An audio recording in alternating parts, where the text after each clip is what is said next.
ये जी अब क्या होगा? हमको ना बहुत डर लग रहा है।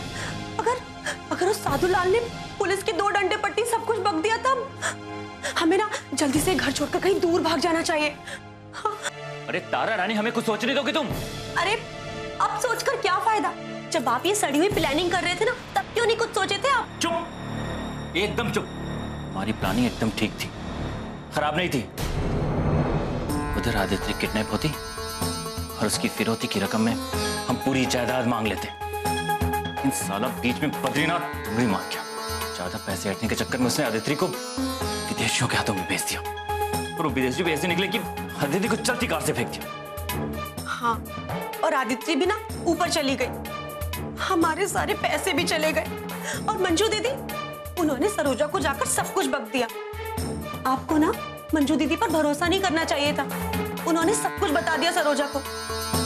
और सरोजा तो 2 सींगों वाली गाय है, गाय। बस आपके पीछे ही पड़ गए अपने सींग तान कर।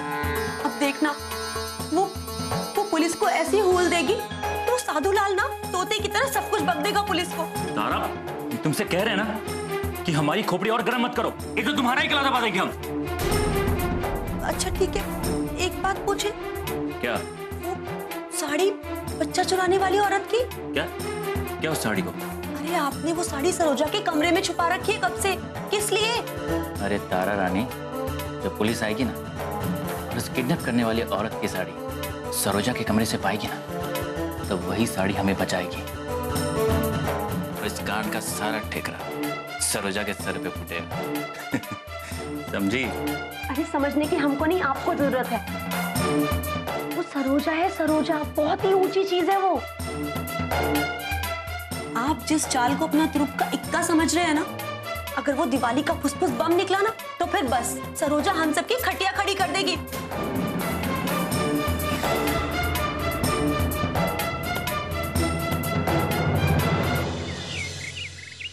हमारे माता पिता से हमें एक सीख मिली कि जो परिवार इकट्ठा होता है वही परिवार सुखी होता है, और यही सीख हमने अपने बच्चों को भी दी।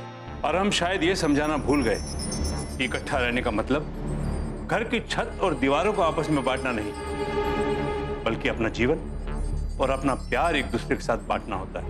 हम और हमारी पत्नी इसी सोच को लेकर आगे बढ़े, लेकिन आज हमें अफसोस होता है कि आज घर के हर सदस्य की राह एक दूसरे सदस्य की राह को काटती नजर आ रही है।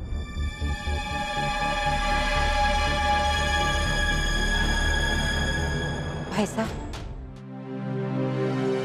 संग्राम ने गलती की है, हम मानते हैं, लेकिन अब वो बच्चे नहीं रहे, बड़े हो गए। हमारे डांटने से वो दबते नहीं हैं। उनको भी अपनी आंखों से सब नजर आता है, और हमें तो समझ में नहीं आ रहा है कि यहाँ पर सिर्फ संग्राम पर ही उंगली क्यों उठ रही है।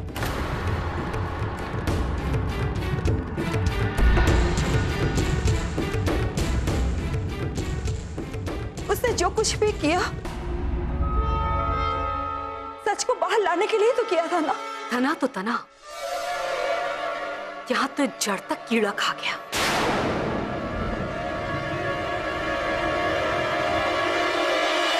क्यों कलावती, इस सब में संग्राम की गलती क्या है? ये क्या तुम्हें अभी समझाने की जरूरत है?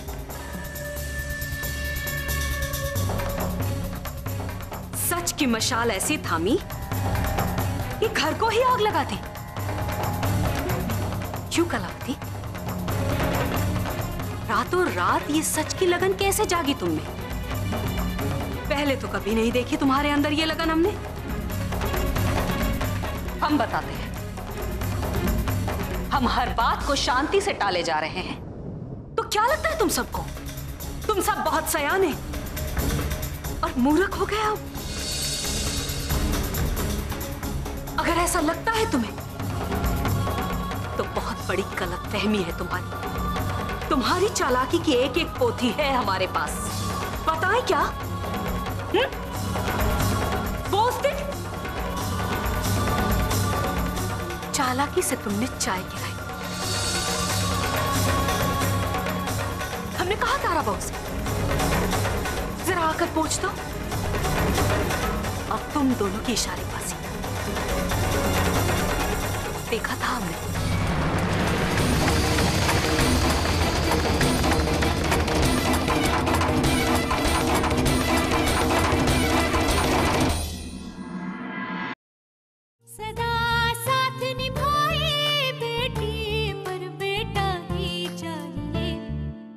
जो हम चाहते हैं ना कलावती, तो वो जो पीछे कोट रही है उससे आगे नहीं बढ़ने देते तुम्हें। अपने हर मदद, हर सहारे की कीमत वसूल करते तुमसे। लेकिन आज तुम्हारे बेटे जवान क्या हो गए, हवेली में हिस्सा क्या मिल गया तुम्हें? तुम्हारा तो सुर ही बदल गया कलावती। बाहरी दुनिया अभी तो सिर्फ कागज पर नाम भर आया है तो ये हाल है। जो कल कहीं गलती से चाबी मिल गई तो हमें तो तुम पहचानोगे भी नहीं।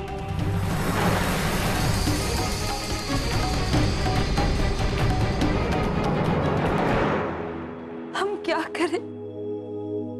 हम एक माँ है। हम हमारे बेटे के मोह में आ गए थे, भटक गए थे।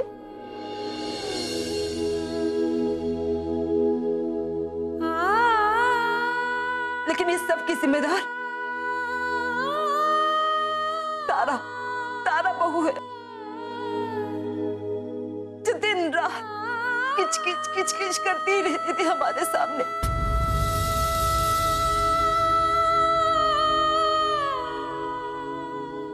हम सही गलत का अंतर ही भूलने लगे थे। जीजी, हम क्या करें?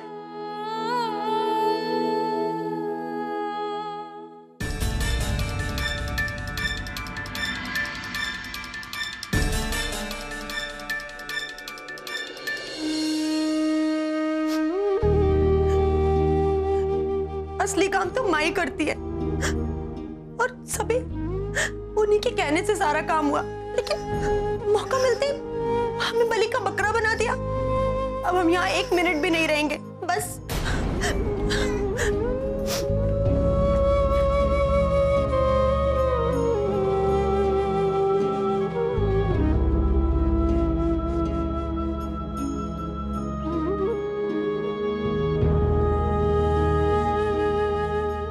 गुड्डा, अब ना यहाँ हमारी कोई जरूरत नहीं है।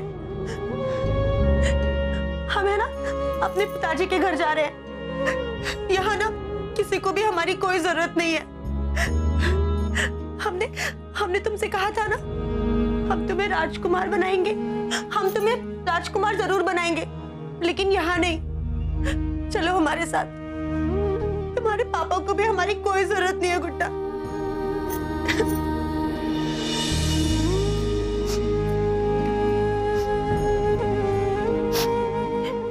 एक हाथ धोती है, लेकिन अब हम अपने मायके जा रहे हैं। हमारे पिताजी हमारे गुड्डा को बहुत बड़ा आदमी बनाएंगे। हमारे सब्र का बांध टूट चुका है। हम जा रहे हैं यहाँ से। अपने गुड्डा को भी अपने साथ ले जा रहे हैं। हम रोज रोज की बेइज्जती बर्दाश्त नहीं कर सकते।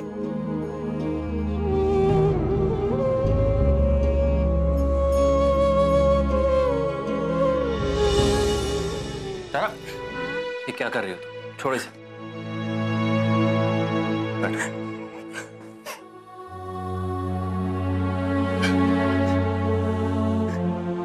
ये क्या है तारा?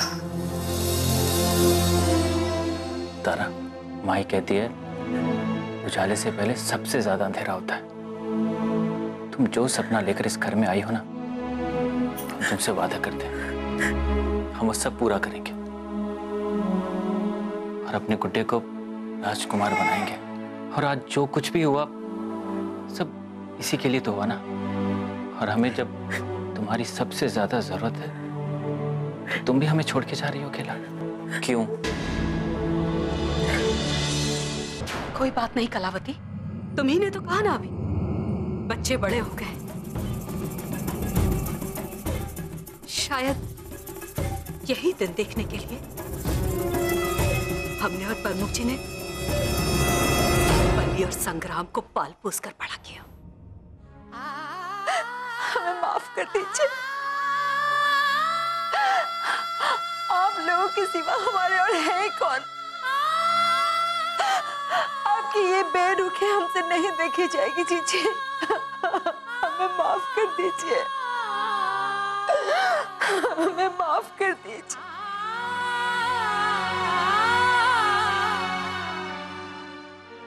अभी भी देर नहीं हुई है कलावती। अगर हम चाहें ना तो अभी भी अपने इस घर को टूटने से बचा सकते हैं।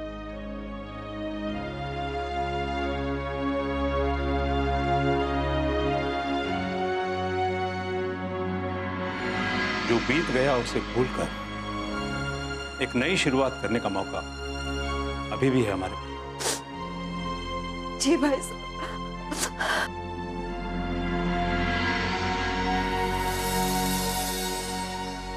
बस यही कहना था हमें अपने परिवार से।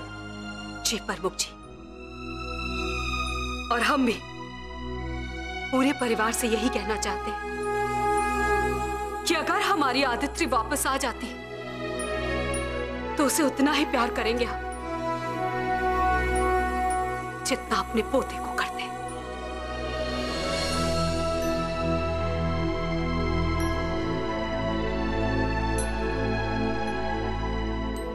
आदित्रि अगर आज इस घर से लापता है तो उसके पीछे कहीं न कहीं हमारा कड़ा व्यवहार भी जिम्मेदार है। ईश्वर से यही प्रार्थना है हमारी आदित्रि हमें मिल जाए,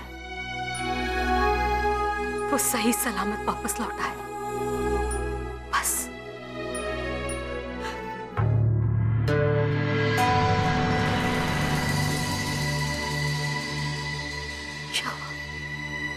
आदित्रि की डीएनए रिपोर्ट्स आ गई। क्या क्या है उसमें? आदित्रि जिंदा है।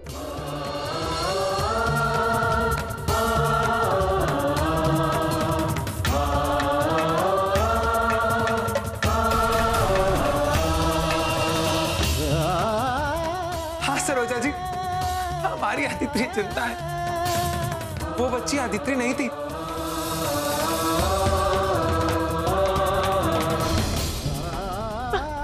हमारी आदित्रि जिंदा। वो हमारी आदित्रि नहीं थी। आदित्रि जिंदा है। आदित्रि जिंदा है। हमें पता था हमारी आदित्रि हमें छोड़ के कहीं नहीं जा सकती। हमें पता था हमारी आदित्रि जिंदा है। वो बच्ची कोई और थी। हमारी आदित्रि जिंदा है।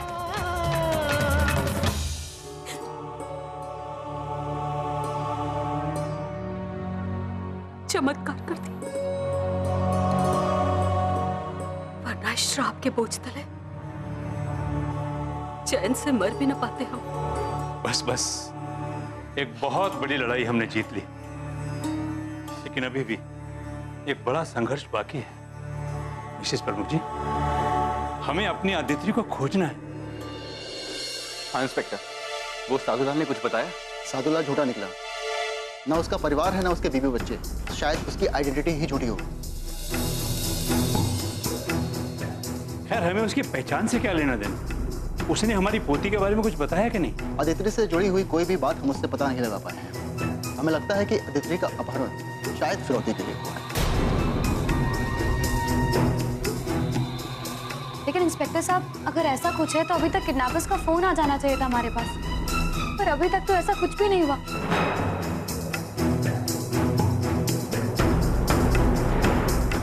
अभी इतनी देर नहीं हुई है। हमको लगता है कि शायद उनको कोई सही मौका नहीं मिल पाया हो, या उनकी प्लानिंग में कोई रोड़ा आ गया।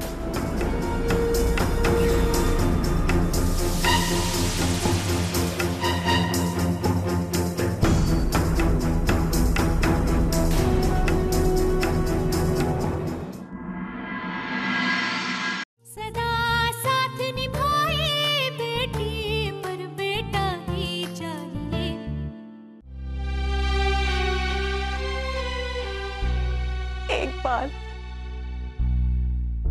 एक बार मेरी गुड़िया, एक बार आप माफ कर दो।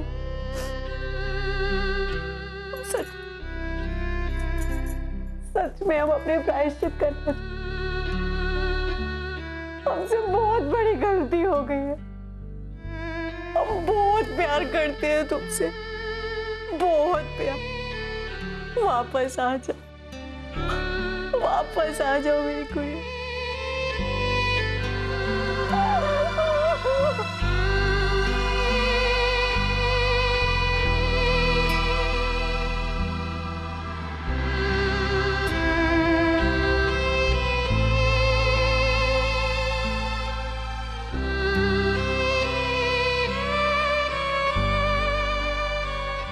हम अभी आते।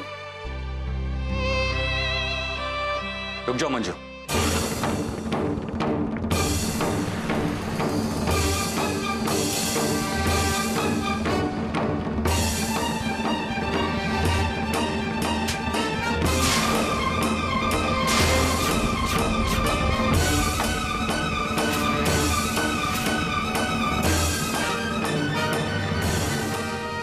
भागने के सारे मौके अब तुम खो चुकी हो मंजू।